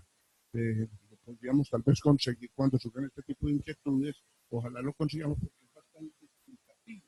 Había una duda de cómo se cobra el esquema de subsidios y contribuciones entre los municipios de Bucaramanga, Florida y tal vez Piedecuesta. Había ahí un problema. Ellos son área metropolitana y entonces habría ese problema. Pero la super acoge una tesis que creo que es la válida, y la tesis que es válida es que el esquema de subsidios y contribuciones es sustancialmente municipal. Es sustancialmente municipal. O sea, en cada municipio, incluso cuando un municipio reconoce subsidio, el subsidio no es de una empresa, no es para una empresa, es para cualquier usuario, de cualquier proveedor de servicios que habite en ese municipio. O sea, si en un municipio hay una empresa establecida, el acueducto de alcantarillado municipal, pero a la vez hay un acueducto heredal, o a la vez hay unos usuarios que están en la zona periférica o limítrofe con otro municipio y lo surte otro proveedor de servicios, todos los usuarios del mismo municipio tienen derecho a un principio que se llama trato neutral. Trato neutral es que a todos se nos dé condiciones de igualdad en circunstancias iguales. Entonces, la primera cosa, y aquí ha habido varias preguntas de subsidios, y creo que es el tema que más tenemos que trabajar sistemáticamente. Yo creo que hay dos temas que tenemos que trabajar sistemáticamente, pero en el tema de subsidios y contribuciones y el tema de mínimo vital. Pues, seguramente hacemos una labor pedagógica más estructurada y yo creo que las personas que van a asistir al diplomado van a tener la oportunidad de tener un conocimiento más detallado del tema. Pero el punto es este, la pregunta es esta. ¿Se cobra el de uno? ¿Se cobra el de dos? ¿Se cobra el de todos? La respuesta es efectivamente se cobra el de todos, pero no para todos, sino cada municipio tiene su acuerdo. La empresa tiene que aplicar el subsidio o la contribución al usuario de acuerdo con el usuario de ese municipio. Entonces, si el usuario es del municipio A y el subsidio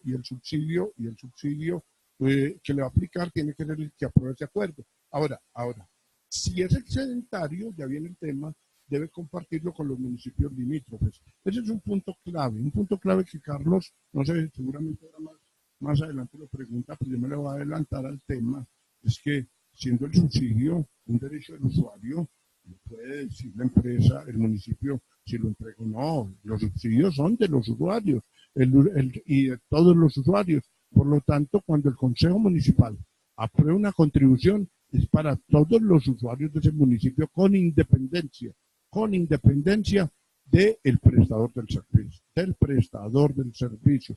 Ahora, cuando sobran recursos, que era una pregunta que me hacía y que me han hecho aquí en Antioquia mucho, y recuerdo que hace años se hablaba mucho de que el municipio de Envigado, y yo lo cito mucho porque es un ejemplo en mis clases, es que Envigado normalmente es un municipio superhabitable. ¿Qué es eso? Es que Envigado es capaz de generar mucha más contribución que subsidio. La pregunta era si se podía o no se podían utilizar los excedentes que le quedaban, el superávit, en otro tipo de actividades. Soy de la opinión, personas que pueden tener una distinta, de que la ley 142 dice claramente qué pasa en esos casos, y dice que es cuando un municipio es superavitario, dado que esos recursos no son endógenos, esos recursos ¿de dónde nacen? ¿De dónde nacen los recursos con los que un municipio subsidia? Nace de la tarifa que pagan los usuarios y nace del sistema general de participación. O sea, normalmente o como regla general no son recursos endógenos. Eso no nace de los recursos propios del municipio, eso no nace del impuesto del predial, no nace del impuesto de aviso y tablero, no nace del ICA, no nace de los recursos propios. Eso nace del sector. Y por eso cuando yo la ley 142 y después tal vez la Corte ha tenido oportunidad de examinar el tema, dice, no hay una expropiación de rentas municipales. Es que eso es parte más bien del sistema de los servicios públicos. Y por eso cuando un municipio es rico y ya es excedentario, el excedente se debe repartir entre los pobres que están limítrofes con él. Y en ese sentido que corresponden a la misma área, que corresponden a la misma zona, sino la región y si no todo el sistema, sino en el orden departamental. Y creo que en últimas habría que definir con la comisión a quién entregárselo, pero jamás pensar, uno, que es de propiedad del municipio, dos, destinarlo a un recurso distinto del subsidio. Incluso no podría llevarse a actividades distintas, como por ejemplo a subsidiar el suministro de agua distinta al domiciliario o a suministrar medidores, por ejemplo. No, el subsidio es para el consumo. Y así se planteó desde el comienzo. Y es por ser. Ese es otro punto. Bueno, cada servicio tiene estructuras de costos, régimen jurídico, tienen tarifa. No puedo llevar un costo de un servicio a otro servicio. Si yo presto servicio de aseo y presto el servicio de acueducto, la tarifa de aseo se reflejan los costos del aseo. Y si yo presto el acueducto, la tarifa del acueducto se refleja los costos del acueducto. Ahora, el único servicio que se tarifica con referencia a otro es el de alcantarillado, por la medición y porque es muy difícil implementar una estructura de costos. Y creo yo que la tarifa de alcantarillado corresponde al concepto pleno de tasa. Creo que corresponde a una tasa. Creo que cuando uno paga el alcantarillado, en ningún caso está pagando el precio económico, está pagando una tasa por tener el servicio, más que estructuras de costos. Es decir, yo no tendría derecho a venir a discutirle a la empresa que me baje la tarifa porque los costos que incurre con un barrio u otra cosa no son los que están reflejando en la tarifa. Sin embargo, sé que el tema es bastante discutible y que esa no es la pregunta, pero quedaría pendiente más adelante para examinar. Como ya vamos terminando las preguntas que teníamos, nos queda una aquí que Es muy interesante porque hay una empresa de servicios públicos que está ubicada en el municipio de Yarumal y que tiene más o menos 9.500 usuarios. Y hay un sector del municipio con unos 200 usuarios que están cubiertos por una junta o una asociación, yo creo que es una junta de acción comunal. La empresa de servicios públicos intentó hacer unas obras civiles para instalar allá la infraestructura necesaria para suministrar el servicio de acueducto y la comunidad se lo impidió diciendo que ellos tenían su propio suministro. Dice la empresa que la estructura de captación de la empresa es la misma que está usando esta junta de acción comunal, que ellos no tienen una concesión de aguas, que ellos no están entregando agua apta para el consumo humano, pero que no les permitieron entrar allá a poder hacer las instalaciones de infraestructura. Y nos preguntan qué vías legales se puede aplicar y ante qué entidades para que la empresa pueda cumplir con sus metas de cobertura, entrando a prestar el servicio de acueducto en ese sector sin tener una confrontación con la comunidad. Sí, labores pedagógicas, necesariamente, y una cosa que va quedando cada vez más clara para todos los que estamos aquí, es institucionalizarnos. Creo que la labor que tiene que jugar ahí el plan departamental de aguas es básico. Creo que trabajar con planes de aseguramiento implican fortalecimiento institucional. Creo que cada municipio tiene que tener una empresa muy fortalecida desde todos los puntos de vista. Tiene que prestar muy buen servicio, tiene que tener muy buenas redes, pero hay alguien al que hay que hacerle un llamado básico, y es a los abogados y a los administradores. Una empresa de servicios públicos no puede seguir apoyándose desde el punto de vista jurídico y pues respeto, obviamente, yo soy administrativista y me encanta el derecho administrativo, me meto en temas que no son servicios públicos muy común y corriente, pero creo que en servicios públicos tienen que buscar el apoyo de expertos en servicios públicos. ¿Por qué? Porque este tipo de cosas no debieran de pasar y en la medida en que nosotros nos institucionalizamos, eso no pasa. Primero que todo, el servicio público, las personas libremente pueden escoger si quieren o no quieren tener servicios. Primer paso, libremente. Segundo, si el servicio es de agua potable y saneamiento básico, ese es el único servicio obligatorio. O sea, los usuarios no pueden escoger si quieren o no quieren ese servicio. La ley dice que es obligatorio y en el caso de que un usuario diga yo tengo una solución alternativa, yo tengo una solución diferente a la empresa, puede hacerlo, pero requiere que la superintendencia estudie si esa solución no perjudica a la colectividad, no perjudica a terceros.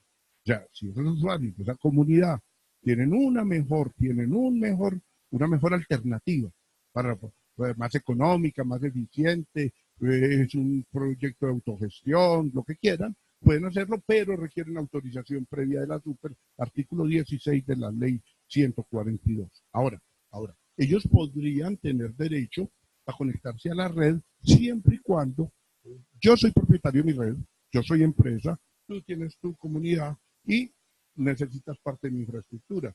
Tienes derecho a conectarte a mi red, pero eso sí, pagándome los costos en que yo incurro para prestar el servicio, dejándome remunerar mi patrimonio y dándome una utilidad razonable. Ahora, si Carlos decide arbitrariamente asociarse al servicio como cualquier usuario, y esta es una recomendación de acuerdo con los fallos que uno va a ver en las altas cortes. Ojo, cuando alguien decide conectarse al servicio en forma fraudulenta, bien como operador o bien como usuario, la labor de la empresa no es pelear con él. Las empresas no nos deberíamos ir a las vías de hecho. Lo que pasa es que las empresas tenemos que estudiar el Código Penal. Y lo que pasa es que entonces ya estamos en un delito tipificado en el Código Penal colombiano, que se llama la defraudación de fluidos. Nadie. Y ahora también aparece no solamente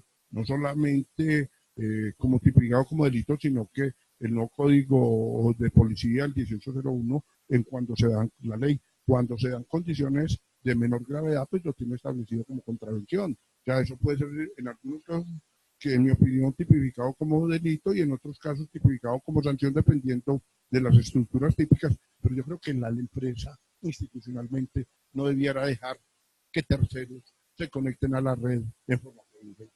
Y entonces, tal como lo planteé ahí, cuando un tercero, bien como persona natural, bien como empresa o bien como proveedor de servicios, se conecta en forma fraudulenta a mi red, yo le tengo que hacer ver que él está cometiendo un fraude. Ahora, él sigue. Yo creo que ya el debate toca darlos ante la fiscalía. Yo creo que el asunto se nos agravó. ¿Por qué? Porque ya ese no deja de ser un operador que irregularmente se está conectando a un usuario irregular. No. Ese ya está cometiendo un hecho punible. Entonces ya nos estamos metiendo en un escenario que ojalá nunca nos podemos ver. Y creo que no debiera ser nunca la primera acción de una empresa. Es decir, cuando yo voy ante mis usuarios y encuentro que mis usuarios son fraudulentos y que los usuarios están incurriendo en ese punible, yo creo que lo primero que tengo que hacer es una labor pedagógica. Yo creo que todos los usuarios de servicios públicos, todos, debieran de saber eso. Primero, que tienen contrato de condiciones uniformes. Y habría que explicarles el contrato. Segundo, que el día que a mí me suspendan el servicio y yo decido conectarme en fraude, que el día que yo decido bypassear la red, que el día que yo decido afectar la red, ese día yo ya me estoy moviendo en el escenario del Código Penal. Hoy no me estoy moviendo ya en el escenario de un usuario que esté simplemente cumpliendo el contrato y está en causal determinación del contrato. No, es un delito y es una contravención de policía. Y yo creo que, y a eso era a lo que aludía cuando dije institucionalicémonos. Institucionalicémonos es, la empresa aplica rigurosamente la ley, tanto para prestar el servicio, es consciente de sus obligaciones y sus deberes, como para reclamar los derechos. Y la empresa tiene que empezar a ordenarse. La empresa dice, eso que hemos hablado hoy, soy un señor que le debe 180 facturas, o 80 o 18. No, eso nunca va a pasar. No debe pasar. ¿Qué va a pasar? El usuario me debe 3, yo le suspendo. Yo le suspendo. Inmediatamente tomo 2 decisiones. Uno, la deuda, se la cobro. ¿Cómo la cobro? Jurisdicción coactiva tengo o a través del proceso ejecutivo ante juez. Puedo escoger por dónde irme. Y normalmente no acudo ante el usuario que no tiene con qué y está perdido. No, el inmueble y el dueño del inmueble. ¿Para qué? Pues para que la empresa de un lado ejemplifique y para el otro lado ya entonces no volverá a pasar. Y de otro lado los dueños de los inmuebles van a cubrir. 2, pues yo no tengo por qué dar que cubrir eso, pero que el usuario se me reconectó a pesar de que yo fui y le suspendí, yo no tengo por qué ir a una vía de hecho, yo no tengo por qué aplicar el derecho a mano propia, por lo tanto yo lo que tengo que acudir es a las autoridades penales, a los jueces y pues en principio a la fiscalía. Si eso lo supieran los usuarios. Si,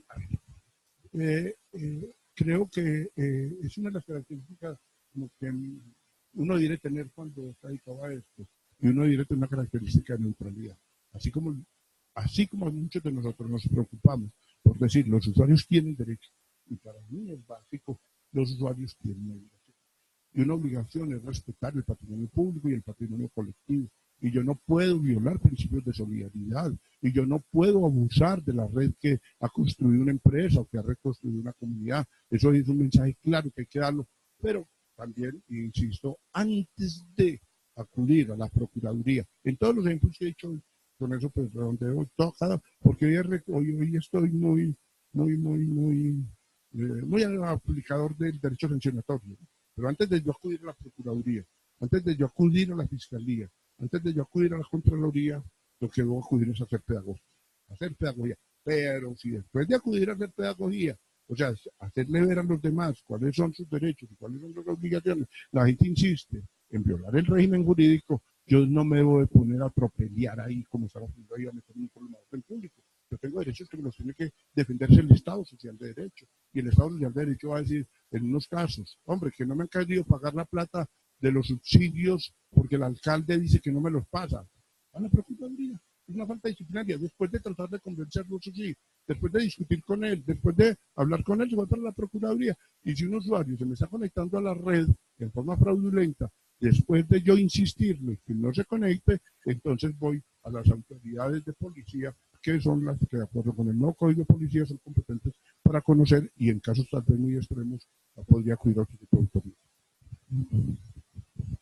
2 preguntas y terminamos el bloque de preguntas que teníamos para hoy. La primera es que si un municipio le va a entregar a una empresa prestadora, al operador, le va a entregar un bien para la prestación de los servicios en la modalidad de aporte bajo condición que si necesita licitar para entregarle ese bien.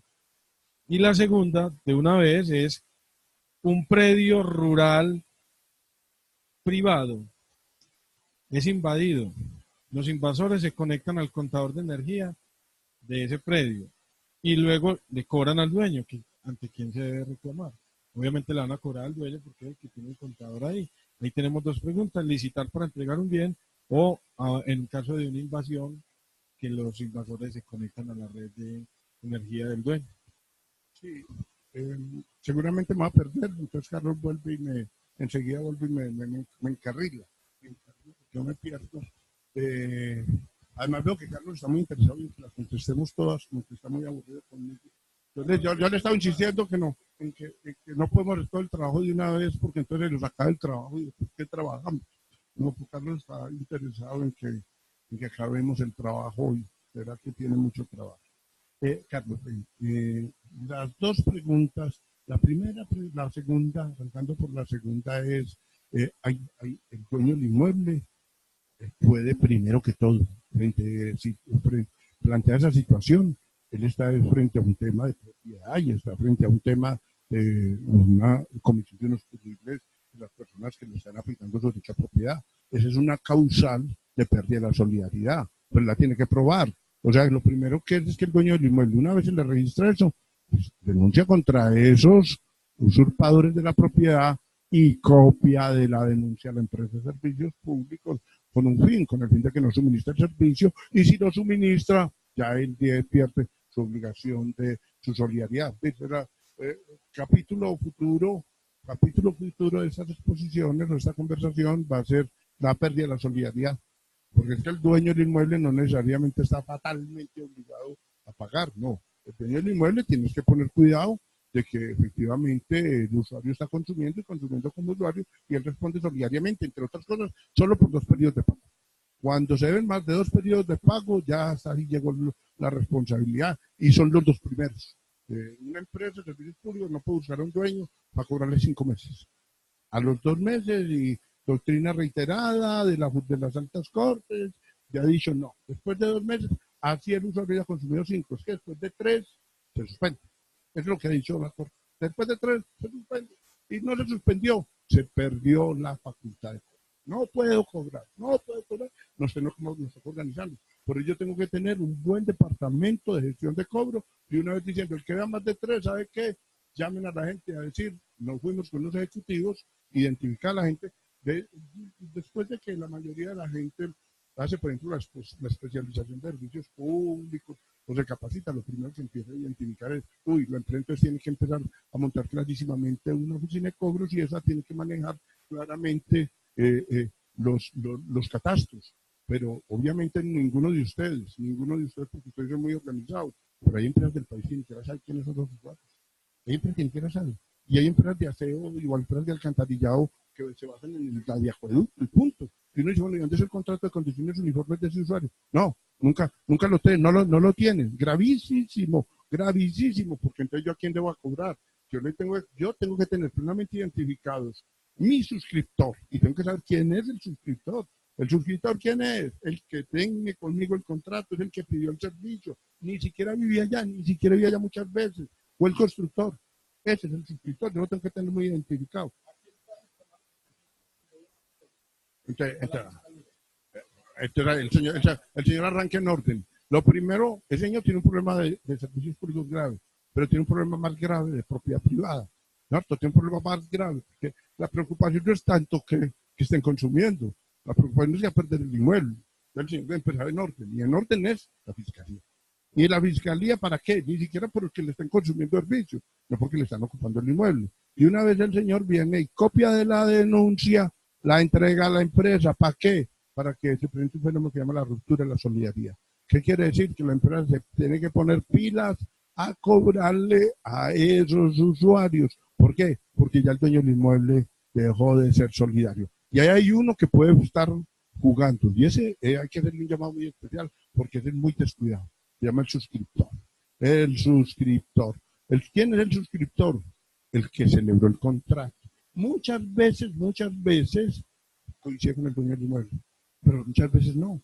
Y entonces ahorita decíamos que hay 5 que son solidarios y uno es el suscriptor y otro es el dueño y otro es el usuario. Son 3 cosas distintas. Muchas veces coinciden en uno solo. Muchas veces el mismo usuario es el mismo dueño, el mismo suscriptor. Pero ya cuando estamos en un problema concreto, ya la empresa viene y dice, ¿Quiénes son los solidarios? Entonces yo, el día que yo celebre un contrato de condiciones uniformes y yo me vaya del inmueble, lo primero que tengo que ir a la empresa es a decir, ojo, lo vendí, o ya no estoy ahí. Y por lo tanto no quiero continuar en mi condición de suscriptor. ¿Por qué? Porque es que por el hecho de vender se cambia también la responsabilidad del dueño y por ministerio de la ley, pero la condición de suscriptor puede continuar. Esa es mi opinión.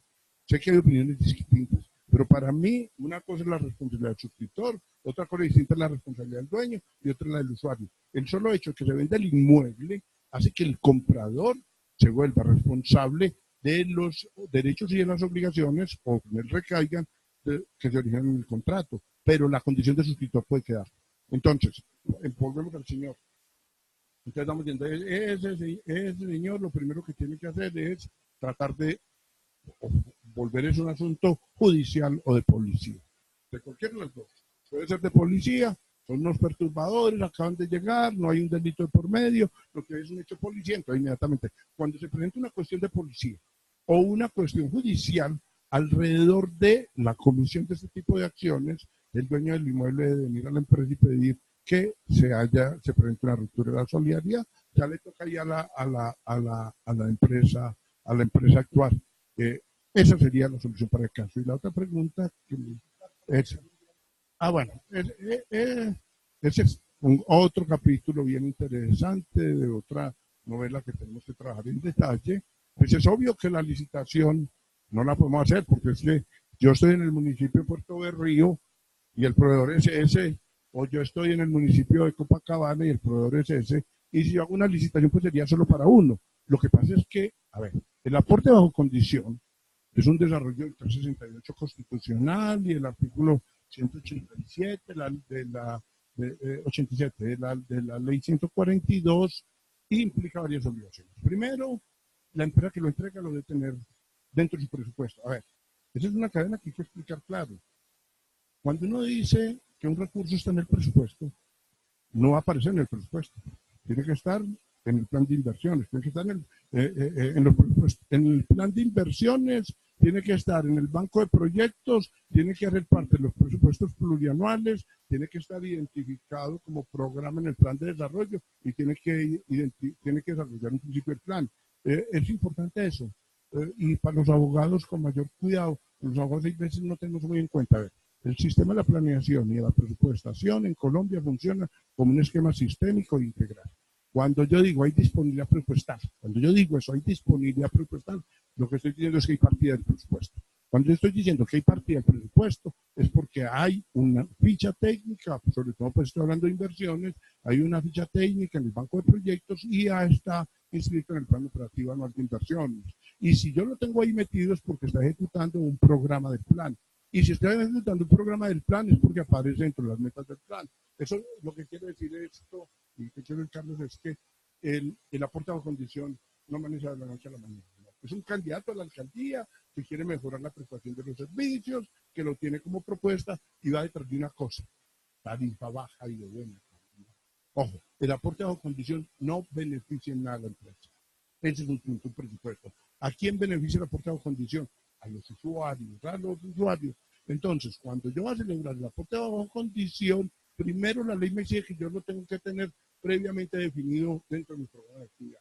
No nació de la noche a la mañana. Y si lo voy a hacer simplemente con recursos económicos, lo debo tener plenamente previsto en el presupuesto, porque uno puede dar los aportes con recursos del presupuesto. Entonces, ¿qué es lo que quiere el aporte bajo condición? Tiene que estar cuantificado. Yo tengo que saber cuánto le estoy entregando o qué le estoy entregando. Y él se tiene que comprometer conmigo a que no lo remunera vía tarifa. Ahí habrá un problema de por medio de bajo cuál es el título jurídico al que lo tiene y cómo lo va a registrar contablemente. Pero hay un punto claro, él no lo puede cobrar en tarifa. No se lo puede trasladar a los usuarios. ¿Por qué? Porque él no incurrió en costos. Y tenemos también que aplicar regulación tarifaria y sobre todo estamos hablando de acueducto alcantarillado o acueducto de saneamiento básico, de que él tiene que prever toda la regulación a propósito de cómo se afecta tarifariamente y cómo se garantiza el mantenimiento y la reposición de la actividad. Yo como municipio de una vez yo tengo que pensar que yo le estoy entregando ese activo y que ese activo no se va a depreciar. Un tema central es esto.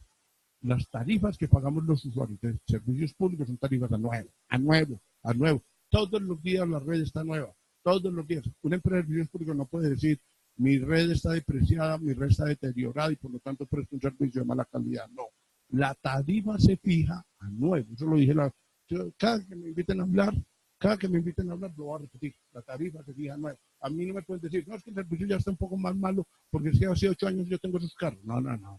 El proveedor del servicio hace desde el comienzo, tiene que hacer un plan de adquisición, reposición y mantenimiento de red que para el usuario es transparente. Todos los días el servicio es de alta calidad y todos los días él paga una tarifa que refleja estructuras de costos a nuevo. Todos los días él va a pagar un valor pleno por la prestación del servicio. Entonces, ¿lo que quiere decir? Que cuando yo recibo un activo en aporte bajo condición, de una vez la primera pregunta que yo tengo que hacerme, y creo que es de los cuellos de botella que han revisado los planes de agua en el país, le han reflejado ese cuello de botella. ¿Por qué?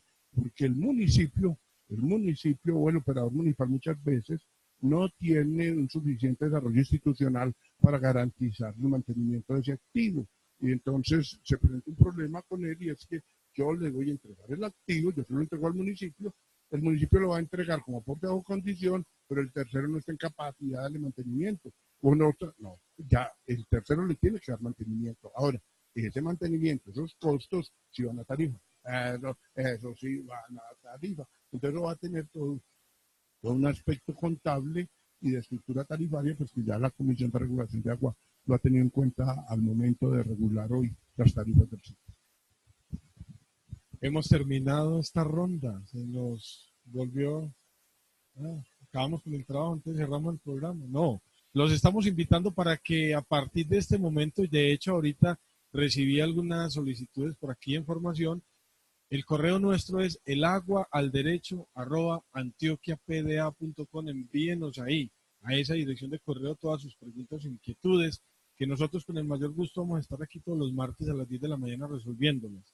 Yo quiero entonces aprovechar para enviarles un saludo de parte de nuestro gerente de servicios públicos, el doctor James Gallego Alzate, agradecer también a nuestro gobernador Luis Pérez Gutiérrez por permitirnos llegar a ustedes cada semana con el programa El Agua al Derecho y por supuesto a nuestro profesor, el maestro Carlos Alberto Tortúa, que está siempre dispuesto a resolver sus inquietudes. Yo creo que ya muy pronto vamos a estar anunciándoles cuándo vamos a hacer la sesión presencial para invitarlos acá a la ciudad de Medellín a un encuentro similar al que hicimos en el auditorio del IDEA para que tratemos ya temas mucho más puntuales, con mucha más extensión y compartamos algún material académico para todos ustedes. Yo creo que sí, vea, por aquí me recuerda el doctor que mañana comenzamos el diplomado, la sesión de mañana a las 2 de la tarde. Bueno, entonces muy pendientes para que estén en línea a las 2 de la tarde mañana para comenzar el diplomado y que espero yo también les sirva para reforzar todos estos conocimientos y podamos tener una capacidad instalada muy buena en todos nuestros municipios para que garanticemos la sostenibilidad de nuestras empresas, para que garanticemos que ustedes tienen toda la formación necesaria para que nuestras empresas sean modelo y ejemplo en el país. Doctor, ¿usted quiere decir algo de despedida? Es muy importante que ustedes formalicen sus conocimientos. En este momento, pues, lo está administrando la Universidad de Medellín, creo que es la universidad que se encarga, para mí muy meritorio y para mí un orgullo que sea la Universidad de Medellín. Me lo publicado esta semana y he recibido varios comentarios de ustedes, porque mis primeras clases en docencia universitaria fueron en 1981 y 82 y se le vuelve un problema a un docente nuevo porque ninguna universidad recibe un docente que no tenga experiencia. Y yo no tenía ninguna experiencia y fueron pues la Universidad de Medellín y la Universidad Cooperativa de Colombia, donde yo pude rápidamente adquirir una experiencia que me permitió ser profesor de muchas universidades del país, entre ellas pues, la de Antioquia, que para mí es mi universidad y el externado que me ha tenido durante tantos años. Pero entonces ahí quería aclarar eso, porque pues, las personas que van a participar en el diplomado tendrían que hacer el trámite, ya lo hicieron aquí ante la gerencia, para que la Universidad de Medellín los tenga y les pueda certificar esa asistencia. No sé si todavía sea oportuno, pero ya ustedes han recibido suficiente información de la gerencia departamental. Por mi parte, ya es todo y pues espero ya la semana entrante si me lleguen otras inquietudes, o si no, yo creo que fue buena hora de hacer una recapitulación ya sistemática de los temas que hemos hablado y propondría, por ejemplo, que hablemos del tema de solo prestadores o del tema del objeto de las empresas. Bueno, doctor, muchísimas gracias a usted por acompañarnos y a ustedes. Nos vemos en la próxima emisión, entonces, el martes a las 10 de la mañana por acá. Les enviaremos el link para que estemos en contacto. Muchas gracias y un feliz día para todos.